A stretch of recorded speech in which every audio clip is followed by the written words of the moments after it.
যাওয়ার বেলা কিন্তু সিরিয়াল নাই। দাদার আগেও নাতি চলে যেতে পারে, বাবার আগেও সন্তান কবরে চলে যেতে পারে। পারে কি পারে না? এই জন্য এই পৃথিবীতে যার জীবন আছে তাকে মৃত্যুর স্বাদ গ্রহণ করতেই হবে। এই জন্য আল্লাহ নিয়ে দ্বিমত আছে, আমাদের ধর্ম নিয়ে দ্বিমত আছে, আমাদের নবী নিয়েও দ্বিমত আছে। যেমন আমরা আস্তিক, আল্লাহর অস্তিত্বে বিশ্বাসী। পৃথিবীতে এমন বহু কুলাঙ্গার নাস্তিক আছে যারা আল্লাহর জমিনে বসবাস করে, আল্লাহর দেওয়া রিজিক ভক্ষণ করে, আল্লাহর দেওয়া সূর্যের আলো গ্রহণ করে, আল্লাহর দেওয়া বাতাস গ্রহণ করে, অসংখ্য অগণিত নাজ নিয়ামত ভক্ষণ করার পরেও আল্লাহর অস্তিত্বে বিশ্বাসী নয়। এমন নাস্তিক পৃথিবীতে আছে নাকি নাই? তাহলে বোঝা গেল আল্লাহ নিয়েও দ্বিমত আছে। আমরা আল্লাহর অস্তিত্বে বিশ্বাসী, বহু মানুষ আছে যারা আল্লাহর অস্তিত্বে বিশ্বাসী নয়। ধর্ম নিয়ে দ্বিমত আছে, আমরা ইসলাম ধর্মের বিশ্বাসী। এই পৃথিবীতে বহু মানুষ আছে যারা ইসলাম ধর্ম মানে না। যেমন হিন্দু ধর্ম, যেমন বৌদ্ধ ধর্ম, যেমন শিখ ধর্ম, এরকম মানব রচিত বহু ধর্ম আছে যারা ইসলাম ধর্মের বিশ্বাসী নয়। ধর্ম নিয়েও দ্বিমত আছে, এমনকি আমাদের নবী নিয়েও দ্বিমত আছে। আমরা আমাদের নবীকে নবী বলে মানি। এই পৃথিবীতে ইহুদিরা আমাদের নবীকে নবী মানে না, মুসা নবীকে তারা নবী মানে। খ্রিস্টানেরা আমাদের নবীকে নবী মানে না, খ্রিস্টানেরা ঈসা নবীকে নবী মানে। তাহলে বোঝা গেল আমাদের নবী নিয়েও দ্বিমত আছে, আল্লাহ নিয়ে দ্বিমত আছে, ধর্ম নিয়ে দ্বিমত আছে, আমাদের নবী নিয়ে দ্বিমত আছে। কিন্তু একটা বিষয় এমন, মরতে হবে।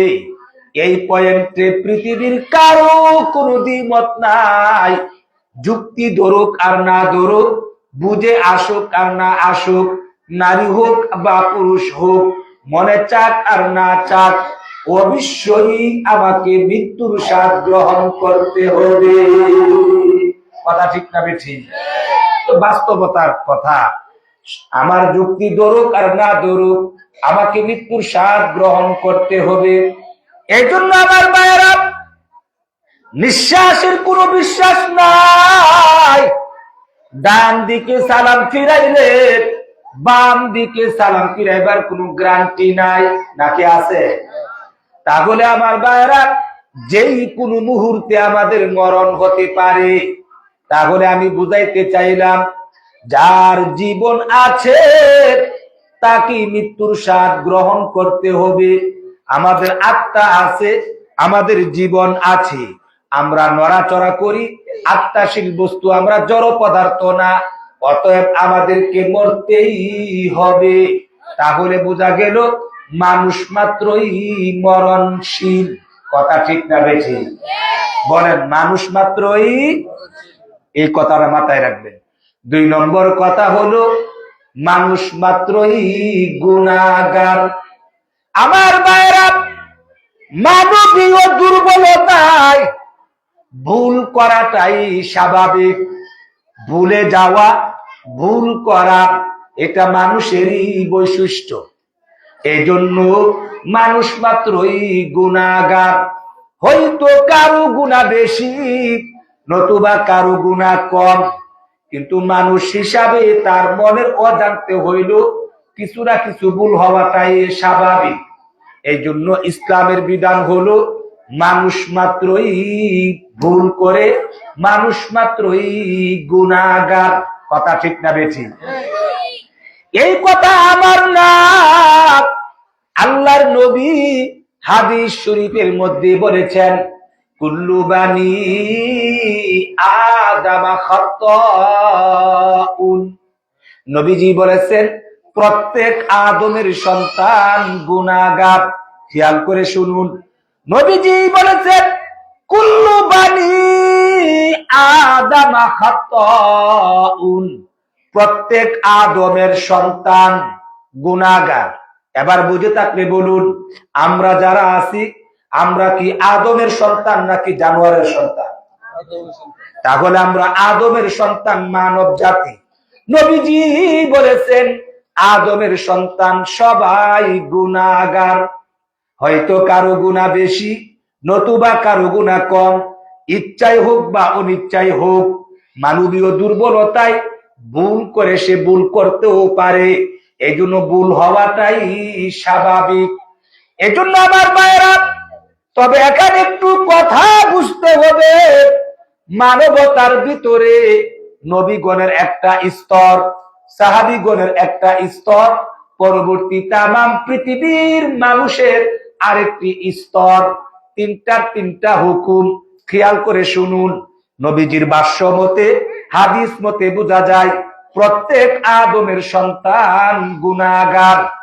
এবার লক্ষ্য করে শুনুন, আদম থেকে নিয়ে আমাদের নবী পর্যন্ত সমস্ত নবীগণ সবাই মানব জাতির অন্তর্ভুক্ত। কোন নবী ফেরেশতা জাতি না, কোন নবী জিন জাতি না, কোন নবী অন্য কোন প্রাণী জগতের মধ্য থেকে না।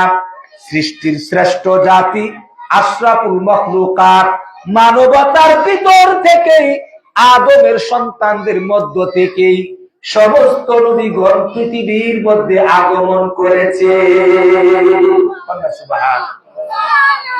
এজন্য আমার মায়েরা, আদম জাতি, মানব জাতি, আদমের সন্তান সবাই গুনাহগার। এই কথা শুনিয়া হয়তো বা আপনি বুঝতে পারেন তাহলে নবীরাও কি গুনাহগার নাকি?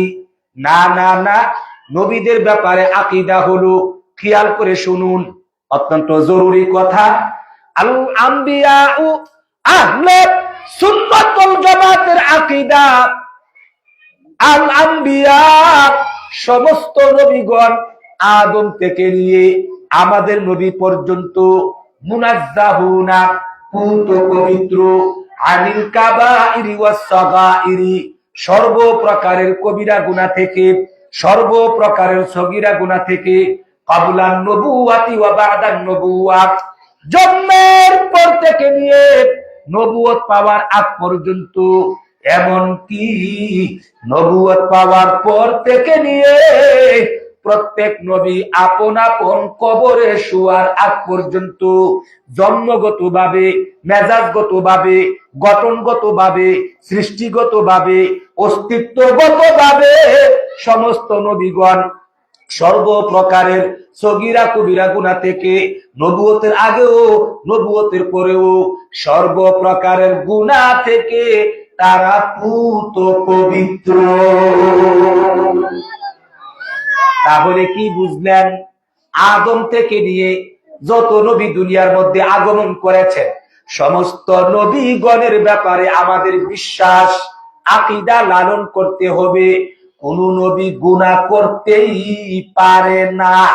জন্মগত ভাবে, সৃষ্টিগত ভাবে কোন নবী গুনাহ করতে পারে না। তারা নিষ্পাপ, মাসুম, পূত পবিত্র।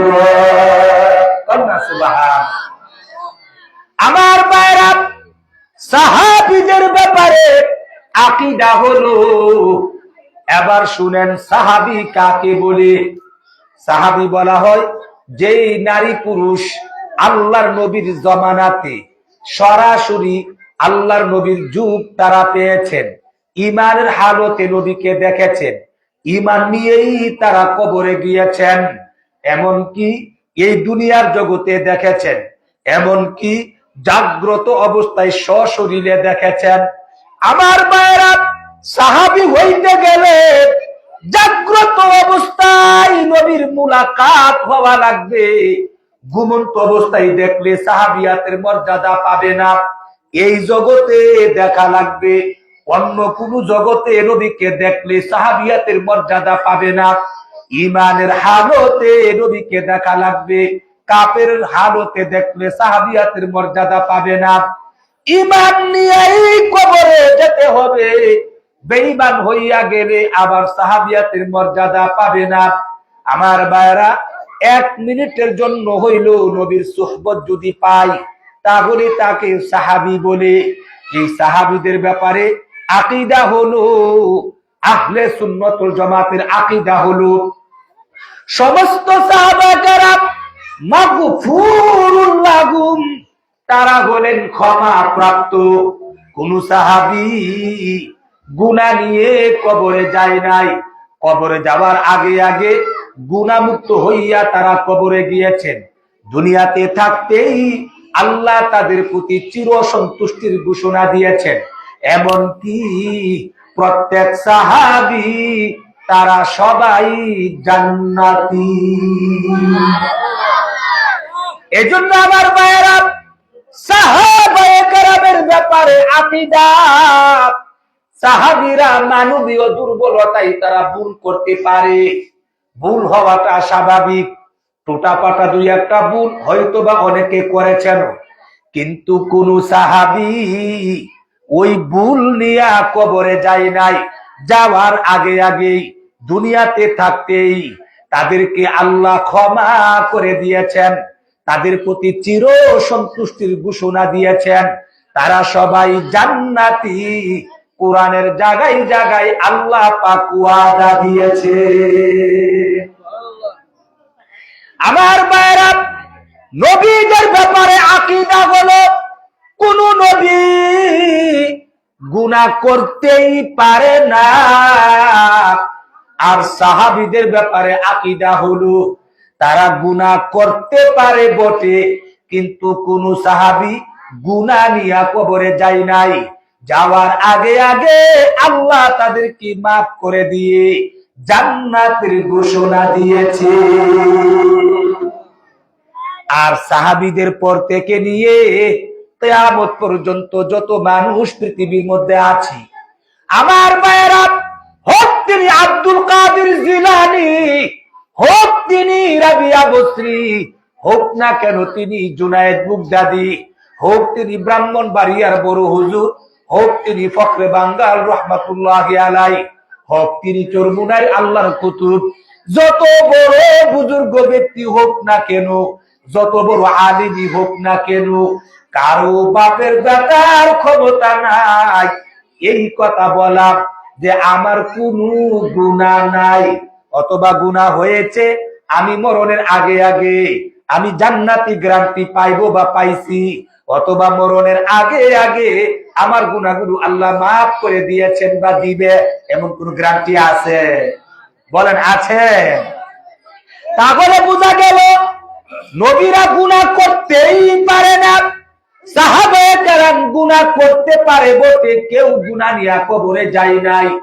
আর এরপর থেকে নিয়ে কিয়ামত পর্যন্ত যত আদমের সন্তান আছে, মানবীয় দুর্বলতায় তার ভুল হওয়াটাই স্বাভাবিক।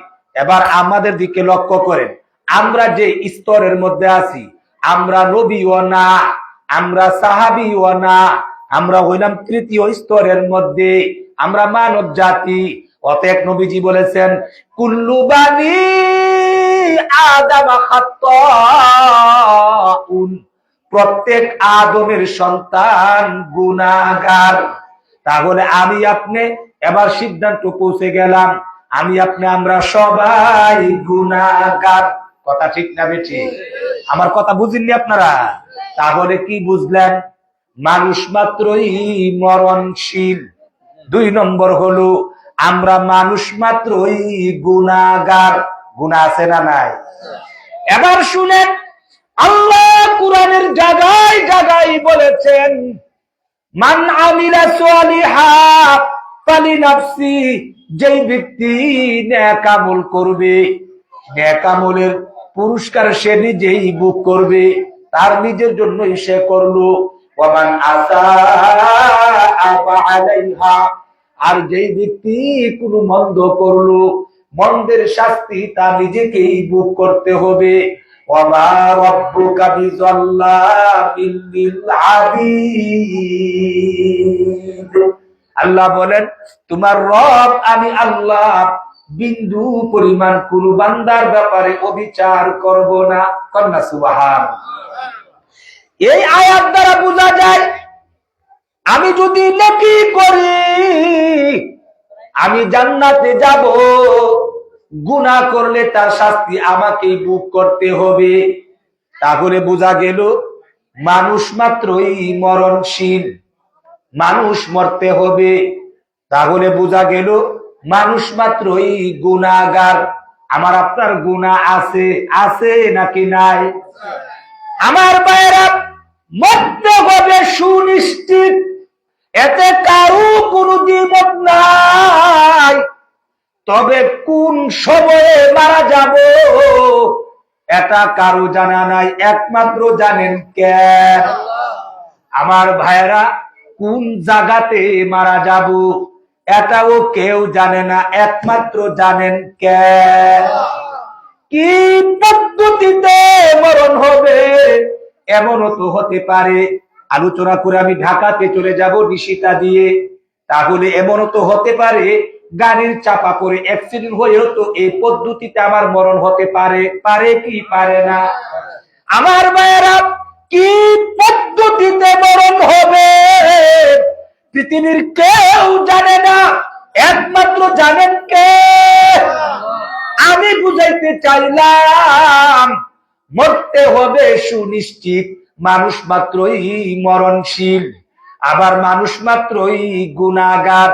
তবে কখন মারা যাব, কোন জায়গাতে মারা যাব, কি পদ্ধতিতে মরণ হবে এইগুলো কেউ জানে না।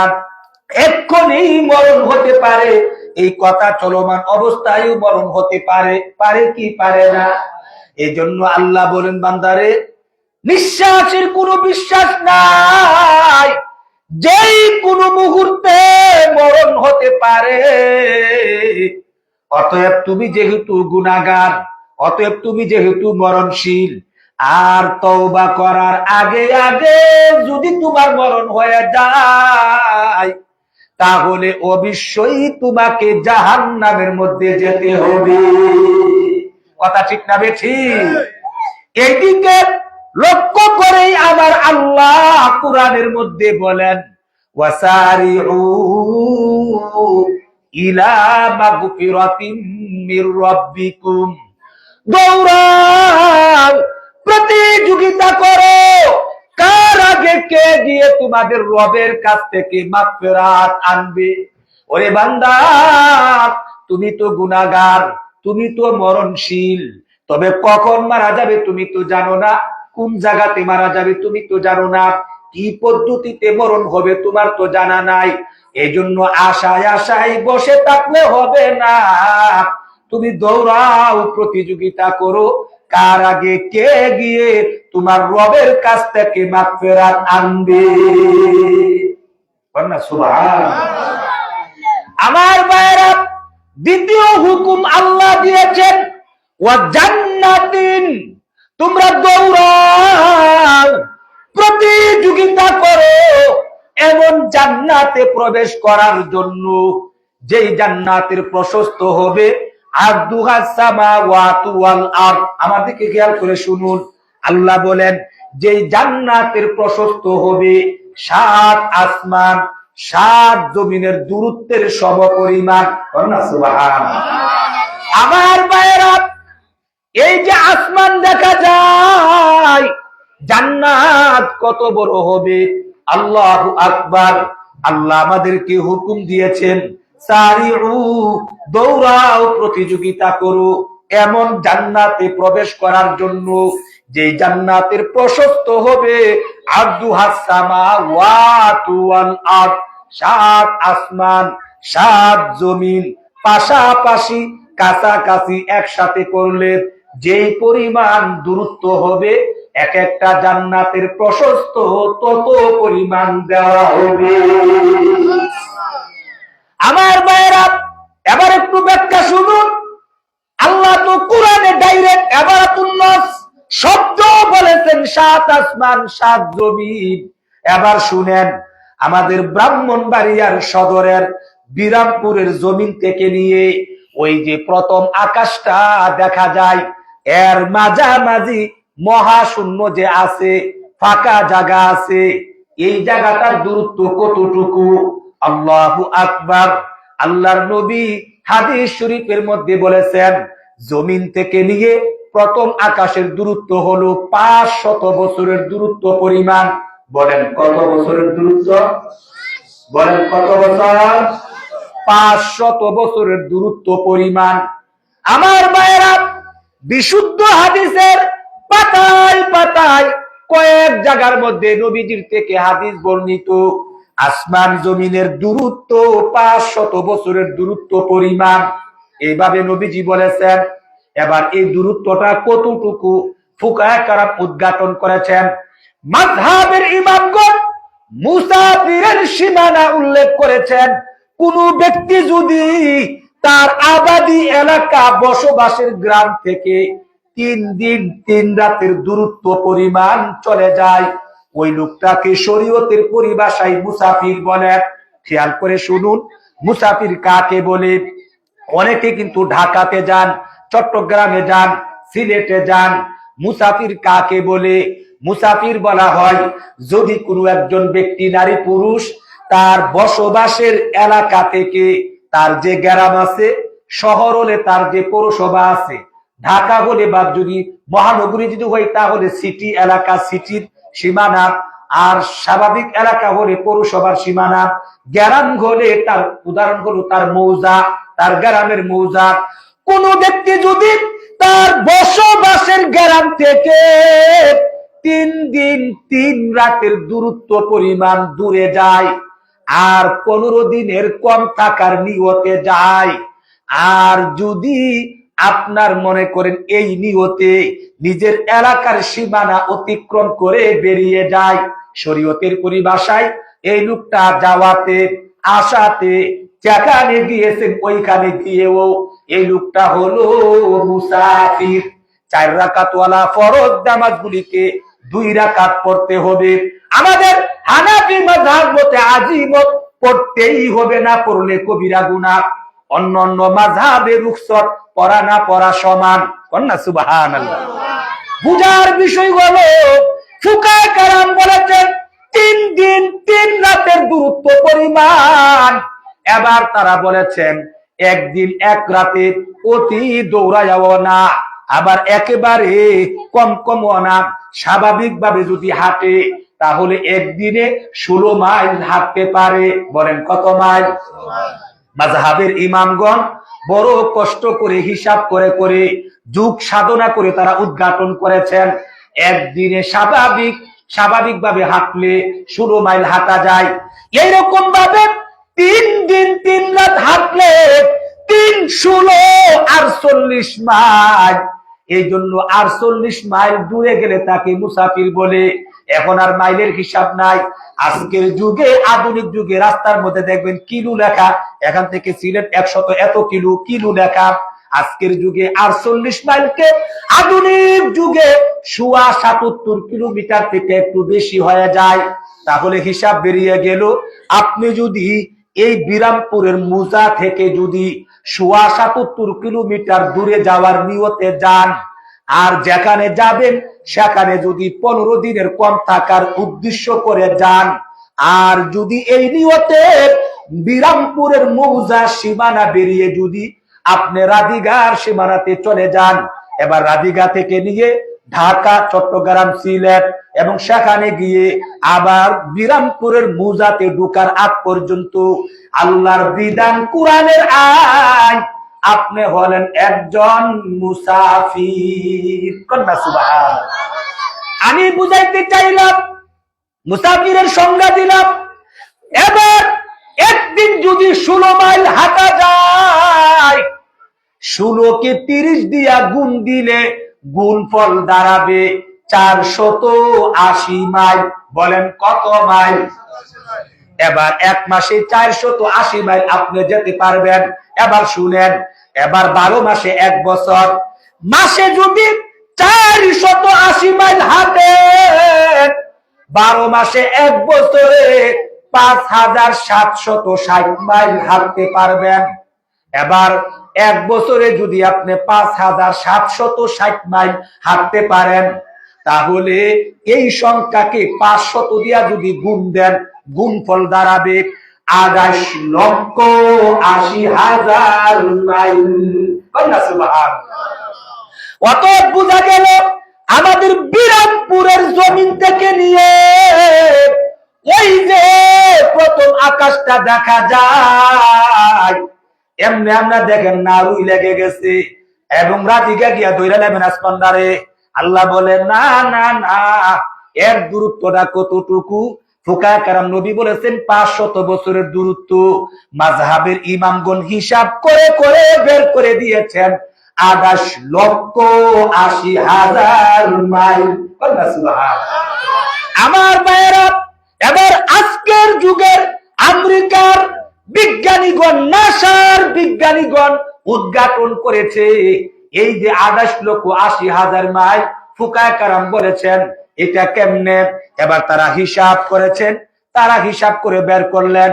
তাদের বই পুস্তকে তারা লিখেছেন এই পৃথিবী থেকে 9,30,00,000 মাইল দূরে সূর্যটা অবস্থান করে। বলেন কত মাইল দূরে? 9,30,00,000 মাইল দূরে সূর্যটা অবস্থান করে। সূর্য থেকে আরো বহু গুণ দূরে তারকাগুলি অবস্থান করে। তাদের বইয়ের মধ্যে লেখা আছে পৃথিবী থেকে সূর্যটা 13 লক্ষ গুণ বড়। আবার তারাই লিখেছেন এই সূর্য থেকে আরো কমের পক্ষে 20,000 গুণ বড় এক একটা তারকা। সুবহানাল্লাহ। বিজ্ঞানীগণ তাদের বইয়ের মধ্যে লিখেছেন, যারা পড়াশোনা করেন স্কুলে বিজ্ঞান বইয়ে দেখবেন, তারা উল্লেখ করেছেন এই যে সূর্য, চন্দ্র, গ্রহ, নক্ষত্র, গ্যালাক্সি, তারকা, এই তারকাগুলি থেকে প্রতি সেকেন্ডে 1,86,000 গতি মাইল বেগে আলোক রশ্মি পৃথিবীর মধ্যে আসে। এত গতি হওয়ার পরেও এক একটা তারকা থেকে এই পৃথিবীতে বিরামপুরের জমিনে, উঠানে, দেওয়ালে, ঘরের ছাদে ওই তারকা থেকে আলোক রশ্মি পৌঁছতে পৌঁছতে কমের পক্ষে 15 লক্ষ বছর সময় লাগে। আমার ভাইয়েরা, এবার লক্ষ্য করে শুনুন, নবীজি বলেছেন বিরামপুরের হাফিজিয়া মাদ্রাসার মাটি থেকে আকাশের দূরত্ব হলো 500 বছরের দূরত্ব পরিমাণ। ফুকায়ে কেরাম বলেছেন 28,80,000 মাইল। আর বিজ্ঞানীগণ বলেছেন তারকা থেকে আলো আসতে আসতে প্রতি সেকেন্ডে 1,86,000 গতি মাইল বেগে আসে। এত গতি হওয়ার পরেও এক একটা তারকা থেকে আলো পৃথিবীতে আসতে আসতে 15 লক্ষ বছর সময় লাগে। এবার বিজ্ঞানীদের ভাষ্যমতে কি বোঝা গেল? আমাদের বিরামপুরের জমিন, ওই যে আকাশটা দেখা যায়, এর মাঝামাঝি এটা কি অতি কাছে না অনেক দূরে? কি বুঝেন, কাছে না দূরে? বুঝিনি আপনারা কথা, কাছে না দূরে? এবার লক্ষ্য করে শুনুন, আল্লাহ সূরা ইয়াসিনের মধ্যে বলেন ওয়া কুল্লুম ফি ফালাকি ইয়াসবাহুন। আল্লাহ বলেন এই প্রত্যেকটি চন্দ্র, সূর্য, গ্রহ, নক্ষত্র, কোটি কোটি তারকাগুলি, গ্যালাক্সি, এই সবগুলি ফালাকুন, এই মহাশূন্যতার ভিতরে, আসমান আর পৃথিবী নামক জমিনের মাঝামাঝি ফাঁকা জায়গার ভিতরে, মহাশূন্যের ভিতরে ইয়াসবাহুন, আপন আপন কক্ষপথে সাঁতার কাটে, ঘুরপাক খাচ্ছে। সুবহানাল্লাহ। এবার আল্লাহ আরেক আয়াতে বলেন এই যে চন্দ্র, সূর্য, গ্রহ, নক্ষত্র, গ্যালাক্সি, তারকা, এইগুলো কেমনে ঘুরে, কেমনে চলে?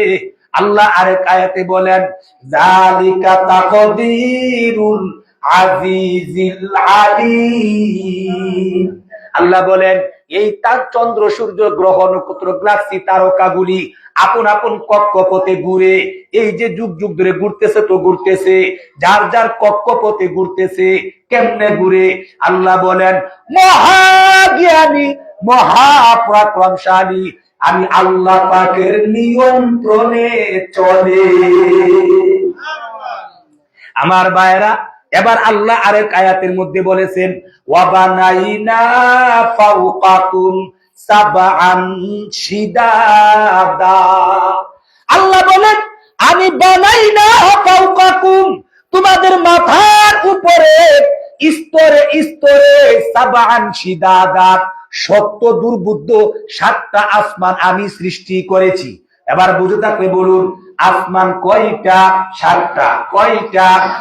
এই আসমানটার নিচে আমাদের বিরামপুরের উপরে মহাশূন্য ফাঁকা জায়গার ভিতরে এই চন্দ্র সূর্যগুলি ঘুরতেছে আল্লাহ পাকের নিয়ন্ত্রণে, তারকাগুলি ঘুরতেছে আল্লাহ পাকের নিয়ন্ত্রণে। এবার বুঝে থাকলে বলুন ওই তারকা থেকে প্রতি সেকেন্ডে 1,86,000 গতিমাইল বেগে যদি আলু আসে, এত গতি হওয়ার পরেও 15 লক্ষ বছর যদি সময় লাগে, তাহলে এই ফাঁকা জায়গার দূরত্ব কম না বেশি? এবার মাথা ঘুরান, আয়াতের তাফসীর বোঝার চেষ্টা করুন। আল্লাহ কোরআনের মধ্যে বলেন এই পৃথিবী থেকে নিয়ে প্রথম আকাশটা যদি এই পরিমাণ দূরত্ব হয়, ওই আকাশটাও আবার 500 বছরের দূরত্ব পরিমাণ। সুবহানাল্লাহ। আবার দ্বিতীয় আকাশের উপরে আরেকটা 500 বছরের ফাঁকা জায়গা আছে, মহাশূন্য আছে, ওইটার উপরে তৃতীয় আরেকটা আকাশ আছে 500 বছরের মোটা ঘনত্বপূর্ণ, অত বড় ফাঁস, 500 বছরের দূরত্ব পরিমাণ মোটা। ওই তৃতীয় আকাশের উপরে আরেকটা মহাশূন্য, এর উপরে আরেকটা আকাশ, এর উপরে আরেকটা মহাশূন্য, এর উপরে আরেকটা আকাশ, এর উপরে আরেকটা মহাশূন্য। আল্লাহ কোরআনের মধ্যে বলেন এইরকম 7টি আকাশ আর 7টি জমিন।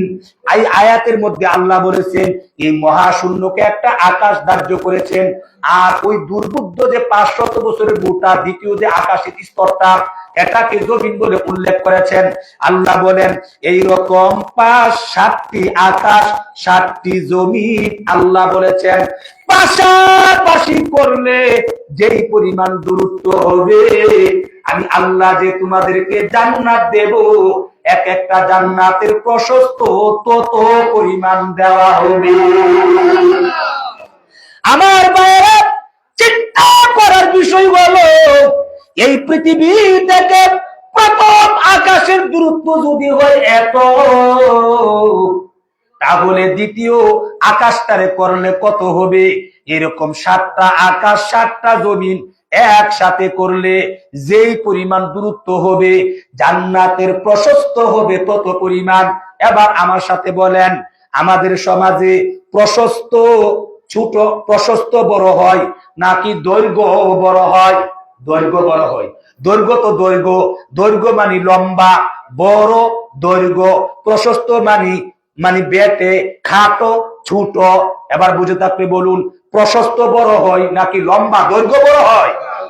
আল্লাহ কোরআনে বলেন ও বিরামপুরের নারী পুরুষ শুনো, আমি যে তোমাদেরকে জান্নাত দেব, যেই জান্নাতের প্রশস্ত হবে 7 আসমান 7 জমিনের দূরত্ব পরিমাণ, ওই জান্নাতটা লম্বা কত হবে আল্লাহই ভালো জানে। আমার ভাইরা, আল্লাহ কোরআনের মধ্যে বলেন ওয়া জান্নাতিন, তোমরা দৌড়াও এমন জান্নাতে প্রবেশ করার জন্য যেই জান্নাতের প্রশস্ত হবে 7 আসমান 7 জমিনের দূরত্ব পরিমাণ। এবার একটু আন্দাজ করেন, ভাবনার জগতে হারিয়ে যান, কল্পনার জগতে আপনি কি হারিয়ে যান। আল্লাহ যে জান্নাত দিবেন, জান্নাতটা ছোট নাকি বড়? এবার শুনেন এই জান্নাতটা আল্লাহ কি দ্বারা বানাবে? হাদিস শরীফে আল্লাহর নবী বলেন লাবিনাতুম মিন ইয়াকুতাতিন হামরা, এক একটা ইট হবে লাল ইয়াকুত পাথরের দ্বারা, ওয়ালা বিনাতুম মিন জামরাদাতিন খাজরা, এক একটা ইট হবে সাদা মতি পাথরের দ্বারা, ওয়ালা বিনাতুম মিন জামরাদাতিন খাজরা ওয়ালা বিনাতুম মিন লুআতিন বাইদা, এক একটা ইট হবে সাদা মতি পাথরের দ্বারা। মিলাতুল মিস্ক, একটা ইটের সাথে আরেকটা ইটের গাঁথুনি হবে, প্লাস্টার হবে মেশক আম্বরের দ্বারা। আল্লাহ সুবহানাল্লাহ। হাসবা উহাল লুলু, নবীজি বলেছেন ওই বিল্ডিং এর মধ্যে উঁচু উঁচু টিলা হবে। হাসি সুহা জাফরান, ওই টিলাগুলির উপরে সবুজ ঘাস দুবরা গজাবে। ওয়াসাকুহা আরশুর রহমান, আর ওই জান্নাতের ছাদ হবে আল্লাহ পাকের আরশে আযীম। আমার ভাইরা কি বুঝলেন? স্বর্ণ না, রূপা না, লোহা না, পিতল না, এর চেয়ে কোটি কোটি মাটির তো কোনো প্রশ্নই আসে না। আল্লাহ বলেন একটা ইট হবে লাল ইয়াকুত পাথরের দ্বারা, আরেকটা ইট হবে সবুজ জমরদ পাথরের দ্বারা, আরেকটা ইট হবে সাদা মুতির চকচক চকচক সাদা মুতির পাথরের দ্বারা। আরে দুনিয়ার জগতে মাটি পুরা দিয়া ইট বানায়া বিল্ডিং করো তোমরা। আল্লাহ বলেন এই ইটগুলোর গাঁথুনি হয় বালি, মাটি, পানি, সিমেন্ট একাকার মিক্সার করে প্লাস্টার করা হয়। কিন্তু আমি এত দামি দামি জিনিসের ইট দিয়া যে বিল্ডিং করব, প্লাস্টার কি দিয়া করব? আল্লাহ বলেন মেশক আম্বরের দ্বারা করব। আল্লাহ সুবহানাল্লাহ। মেশক আম্বর বিল্ডিং থেকে দালান থেকে খুশবু ছড়াবে। আল্লাহ সুবহানাল্লাহ। আল্লাহ বলেন ওইটার মধ্যে উঁচা উঁচা টিলা হবে, সবুজ ঘাস গজাবে, ছাদ হবে আরশে আযীম। এবার বুঝে থাকলে বলুন, পৃথিবীতে যত বড় কোটিপতি হোক না কেন, যত বড় রাজা বাদশাহী হোক না কেন, এত সুন্দর এত দামি দামি জিনিস দিয়ে বিল্ডিং বানানো কি সম্ভব? বলেন সম্ভব? সম্ভব না।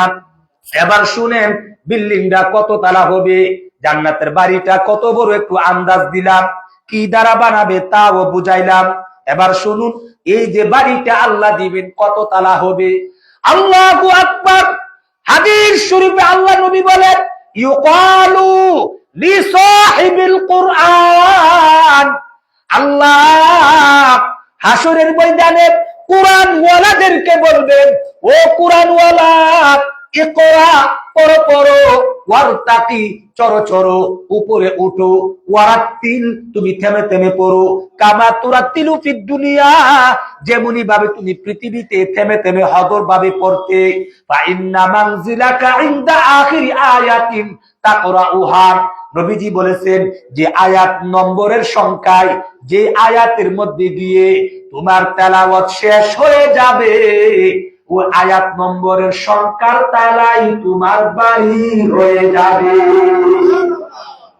আমার ভাইয়েরা, এই পৃথিবীতে মুমিন মুসলমান নারী পুরুষ কারো 10টা সূরা মুখস্থ, কারো হয়তো বা 20টা আয়াত মুখস্থ, কেউ 1 পারা মুখস্থ, কেউ 10 পারা মুখস্থ, কেউ বিরামপুর হাফিজিয়া নুরানিয়া মাদ্রাসার ছাত্র হওয়ার কারণে হয়তো বা 30 পারা কোরআনের মুখস্থ। তাহলে বোঝা গেল আল্লাহর নবী বলেছেন কিয়ামতের দিবসে কোরআন ওয়ালাদেরকে বলবে, ও কোরআন ওয়ালা তোমার যা আছে তা তুমি পড়ো। কেউ 10 আয়াত পড়ে থেমে যাবে, কেউ 200 আয়াত পড়ে থেমে যাবে, কেউ 10 পারার পরিমাণ পড়ে থেমে যাবে, কেউ 30 পারা কমপ্লিট করে থেমে যাবে। এবার বোঝা গেল যার আয়াত নম্বরে যেখানে গিয়া তার থামা হয়ে যাবে, সেই নম্বর সংখ্যাই তার বাসস্থান হয়ে যাবে। সুবহানাল্লাহ। আমি বুঝাইতে চাইলাম কোরআনের আয়াতের সংখ্যা যত, কোরআনের মধ্যে 114 খানা সূরা, এক গণনা মতে 6666, আরেক গণনা মতে 6236টি। যত সংখ্যাই হোক না কেন, কোরআনের আয়াতের সংখ্যা যত, জান্নাতের বাড়ির তালার সংখ্যাও তত। আমার ভাইয়েরা, এবার আন্দাজ করেন কত তালা বিশিষ্ট বাড়ি হবে। ও মা, দুনিয়াতে এত উঁচু দালান কোঠা পৃথিবীর কারো দ্বারা সম্ভব? হয়তো 50, 60, 100, 150 হবে। এরকম শত শত শত শত হাজার হাজার তালা বিশিষ্ট বিল্ডিং বানানো সম্ভব না। এবার শুনেন বিল্ডিং এর ডিজাইনটা কেমন হবে। আরে দুনিয়ার জগতে আপনি যদি বাড়ি বানান, দুনিয়ার বাড়ি 3টা 2টা ফ্ল্যাট হয়, মধ্যে দিয়া তার কেসি গেট হয়, সদর গেট হয়, ডানে একটা ফ্ল্যাট, বামে একটা ফ্ল্যাট, সামনে একটা ফ্ল্যাট, 3টা হয়তো ফ্ল্যাট হতে পারে। কিন্তু আল্লাহর নবী বলেন জান্নাতের যে বাড়িটা হবে এমন ভাবে, বাড়িটার ডিজাইনটা নকশাদার কেমন ডিজাইনের হবে, আল্লাহর নবী বলেন এক একটা বাড়ির মধ্যে 70টা করে ফ্ল্যাট দেওয়া হবে। ফ্ল্যাট গুলি কত বড় হবে, এক একটা ফ্ল্যাটের ভিতরে 70টা করে কামরা হবে। কামরাগুলি কত বড় হবে, এক একটা কামরার ভিতরে 70টা করে খাট চৌকি বিছানো যাবে। খাটগুলি কত বড় হবে, নবীজি বলেছেন এক একটা খাটের ভিতরে উপরে 70 কালারের 70টি চাদর বিছানো হবে। আর প্রত্যেকটা চাদরের মধ্যে একজন হৌরু গিলমান, তুমি জান্নাতের খেদমতে নিয়োজিত থাকবে। আমি বুঝাইতে চাইলাম দুনিয়ার জগতে যত বড় বিল্ডিং হোক না কেন 70টা ফ্ল্যাট বিশিষ্ট বাড়ি হতে পারে না, 2টা 3টা ফ্ল্যাট হবে। আল্লাহর নবী বলেন এত বড় 70টা ফ্ল্যাট হবে। ফ্ল্যাট গুলি কত বড় হবে, 70টা কামরা। আমাদের দেশের মধ্যে ফ্ল্যাট হয় একটা বাথরুম, একটা খাবারের রুম, একটা ঘুমানোর রুম, একটা মেহমানখানা আর একটা পাকের ঘর, শেষ ফ্ল্যাট হয়ে গেল।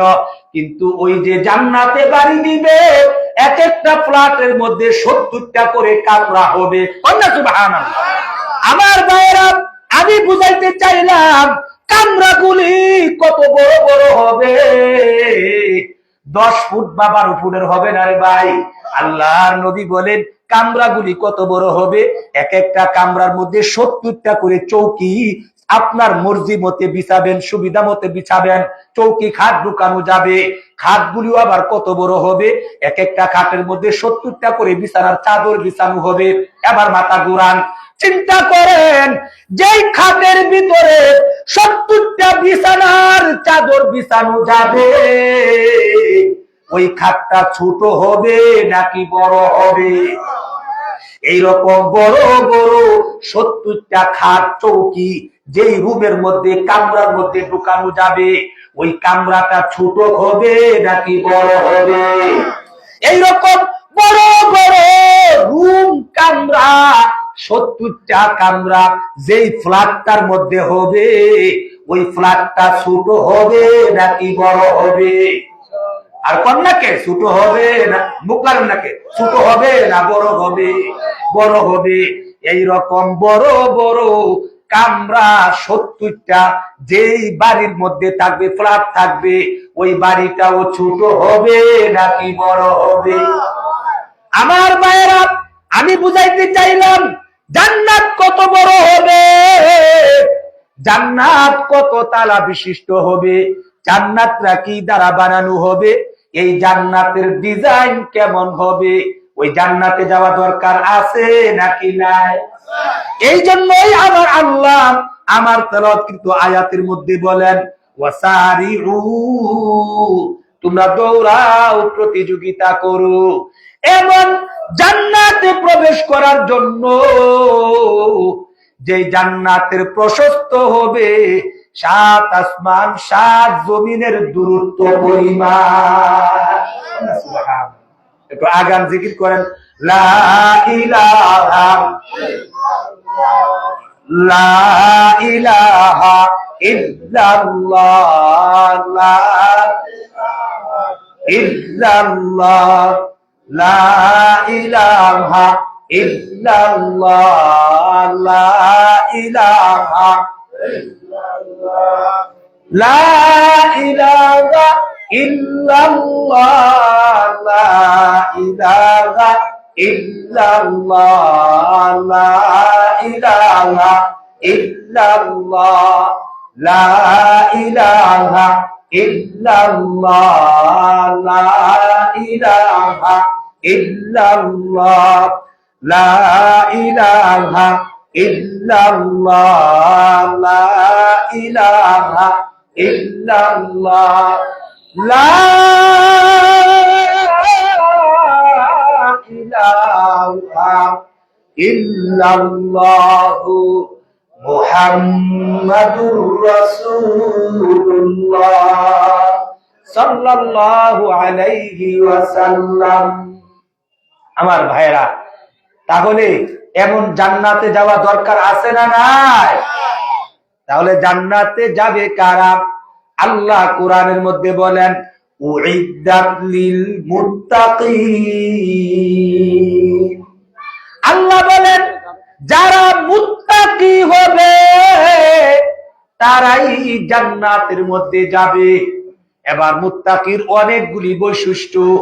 এবার শুনেন, জান্নাতে যেতে গেলে অন্য আয়াতের মধ্যে বলেছেন, এর পরবর্তী আয়াতে অনেকগুলি মুত্তাকির বৈশিষ্ট্য তুলে ধরেছেন। তবে এমন সুন্দর জান্নাতে যেতে গেলে আমাদেরকে 4টি কাজ করা লাগবে। বলেন কয়টা কাজ? আমার ভাইরা, জান্নাতি আর জাহান্নামীরা পরস্পরে জান্নাতের মধ্যে টকশু করবে। টকশু অর্থাৎ পরস্পরে তারা কথাবার্তা বলবে। টেলিভিশনে অনেকে দেখেন না, বিভিন্ন নেতারা টকশু করে, একে অপরে প্রশ্ন করে। জান্নাতের মধ্যেও জান্নাতি আর জাহান্নামীরা পরস্পরে তারা কথা বলবে, টকশু করবে। জান্নাতীরা জাহান্নামীদেরকে লক্ষ্য করে বলবে, মা সালাকাকুম ফি সাকার, কোন অপরাধে তোমরা আজকে জাহান্নামী হয়েছো? জান্নাতীরা বলবে, ওরে জাহান্নামীরা, পৃথিবীর জমিনে একই মাঠে আমরা ঘোরাফেরা করেছি, একই বাজারে রাধিঘাটে আমরা বাজার সদাই করেছি, একই ঘাটে পানি এনেছি, একই মসজিদে নামাজ পড়েছি, একই সমাজে বসবাস করেছি, একই দেশের আলু বাতাস খেয়ে আমরা বড় হয়েছি। আজকে দেখা যায় আমরা এত সুন্দর জান্নাতে, তোমরাতেও দেখা যায় জাহান্নামের মধ্যে। কোন অপরাধে তোমরা জাহান্নামী হইলা? কারণ কি? কি কারণে তোমরা জাহান্নামী হয়েছো? এই প্রশ্ন যখন আল্লাহ পাক বলেন, এই প্রশ্ন যখন জান্নাতীরা জাহান্নামীদেরকে বলবে, তখন তারা বলবে, আমরা 4টি অপরাধের কারণে জাহান্নামী এসেছি। বলেন কয়টি অপরাধ? আরো জোরে বলেন কয়টি? 4টি অপরাধের কারণে আল্লাহ বলেন জাহান্নামীরা বলবে, আমরা 4 অপরাধের কারণে জাহান্নামে এসেছি। এর মধ্যে একটা অপরাধ হলো, কালু লাম নাকু মিনাল মুসাল্লিন। জাহান্নামীরা বলবে, এই পৃথিবীর মধ্যে আমরা মুসল্লি ছিলাম না, নামাজি ছিলাম না। মা বোনেরা গো, খেয়াল করে শুনুন, নামাজ বিনে কেউ জান্নাতে যাবে সম্ভব না। কারণ একজন মুমিন আর একজন কাফের মধ্যে পার্থক্যের মাপকাঠি হলো তার কুসলা, নামাজ পড়া আর না পড়া দিয়ে। অনেকে বলে, হুজুর আমি নামাজ না পড়লেও আমার ইমান বড় শক্ত আছে। গুরার দিন, তোমার কি এর ইমান শক্ত? কারণ তুমি যে বলো তুমি নামাজ না পড়লেও তোমার ইমান শক্ত, তোমার নিজের বিবেককে প্রশ্ন করো। ও বিবেক, ওরে মন, তুমি ইমানের দাবি করো, তোমার যে ইমানের দাবি, ইমানের শক্তি তোমাকে ঘর থেকে বের করে মসজিদে প্রবেশ করাইতে পারলো না। তুমি মনে রাখবে, এমন নরে গড়ে ইমান দিও, এই ইমানে তোমাকে জান্নাতেও ঢুকাতে পারবে না। যুক্তি বলে, তুমি তোমার ইমান আছে, কিসের ইমান? তোমার ইমান আছে। তুমি বলো, হুজুর আমি নামাজ না পড়লো আমার ইমান বড় শক্ত, আমার ইমান বড় তাজা। তোমার যে ইমান নাই, তোমার কাজ হইতো বোঝা যা, ঠিক নেই? তুমি নিজেরা বুঝাও, আমার এত ইমানের পাওয়ার, আমার ইমানের শক্তি, ইমানের পাওয়ারে ঘর থেকে বের করে মসজিদে ঢুকাইতে পারলো না। কেমন নরে বলে ইমানে আমারে কেমনে জান্নাতে ঢুকাইবে? বুঝা গেল এই ইমান দিয়া ও জান্নাতে যাওয়া যাবে। কোন কোন জান্নাতে যাওয়া যাবে? এজন্য আমার ভাইয়েরা, নামাজ এত বড় গুরুত্বপূর্ণ বিষয়। ইসলামের যত বিধান আল্লাহ দিয়েছেন, সব বিধান আল্লাহ জিব্রাইল পাঠায়া উম্মতকে হুকুম দিয়েছেন। নামাজের গুরুত্ব বুঝাইতে গিয়ে আল্লাহ পাক রব্বুল আলামিন এই 7 জমিন পাড়ি দিয়ে 7 আকাশ পাড়ি দিয়ে 50,000 বছরের মহাশূন্য পাড়ি দিয়ে বিশাল বড় সমুদ্র পাড়ি দিয়ে আরশে আজিমে নিয়ে সরাসরি আল্লাহ নামাজ নবীকে বুঝিয়ে দিয়েছে। নামাজের গুরুত্ব কত! ইসলামের যত বিধান আছে আল্লাহ জিবরাইল ফাটায়া দুনিয়াতে হুকুম দিয়েছেন, এটা করো, সেইটা করো, ওইটা করো। নামাজের বিধান জিবরাইল দিয়া পাঠাই নাই, সরাসরি নবীকে আল্লাহর বাড়িতে নিয়ে নামাজের দায়িত্ব বুঝিয়ে দিয়েছেন। কোন সুবহানাল্লাহ! এর দ্বারা কি বোঝা যায়? নামাজের গুরুত্ব কম না বেশি? আরো জোরে বলেন, কম না বেশি? হাদিস শরীফে আল্লাহর নবী বলেন, আউয়ালু মা ইউহাসাবু বিহিল আবদু ইয়াউমাল কিয়ামাতি সালাহ ইযা সলুহাত সলুহা সাইরু আমালি। আল্লাহ নবী বলেন, ওই যে হাসরের ময়দানে কিয়ামতের দিবসে সর্বপ্রথম আল্লাহ তোমার কাছ থেকে নামাজের হিসাব তলব করবেন। নামাজের হিসাব পাওয়ার পরে যদি অন্য তুমি আমল কি করেছো না করেছো ওইগুলো আল্লাহ হিসাবের মধ্যে টান দিবেন, মিজানের পাল্লাই ওজনের মধ্যে উঠাবেন। শুরুতেই যদি নামাজের হিসাবে গন্ডগোল পাওয়া যায়, ভাইরে, পরিষ্কার নবীজির হাদিস, তুমি যত বড় মানবতার কল্যাণে কাজ করো না কেন, যত বড় লিল্লাহ বোর্ডিং পরিচালনা করো না কেন, যত বড় মানবের সেবা করো না কেন, হাজার হাজার বিধবাদের লালন পালন করো না কেন, দুনিয়ার যত বন্দিগি করো না কেন, কোন একটা আমল আল্লাহ মিজানের পাল্লাই ওজনে উঠাবেন না, দেখতেই যাবেন না। সর্বপ্রথম তোমার নামাজের হিসাব দেখবেন, নামাজ সঠিক পেয়েছেন, তাহলে দ্বিতীয় দফায় যাবেন, অন্য কোন আমল আছে কিনা দেখার জন্য যাবেন, হিসাব করার জন্য যাবেন। নামাজে গন্ডগোল হয়ে গেলে বাকি আর কোন ইবাদত আল্লাহর কাছে গ্রহণযোগ্য হবে না। কন্যা নাউজুবিল্লাহ। অতএব যাবতীয় ইবাদত কবুল হওয়া না হওয়া, আল্লাহর কাছে মঞ্জুর হওয়া না হওয়া পূর্ব শর্ত, আগে নামাজ ঠিক। এই জন্য যার নামাজ ঠিক তার সব ঠিক। কন্যা সুবহানাল্লাহ।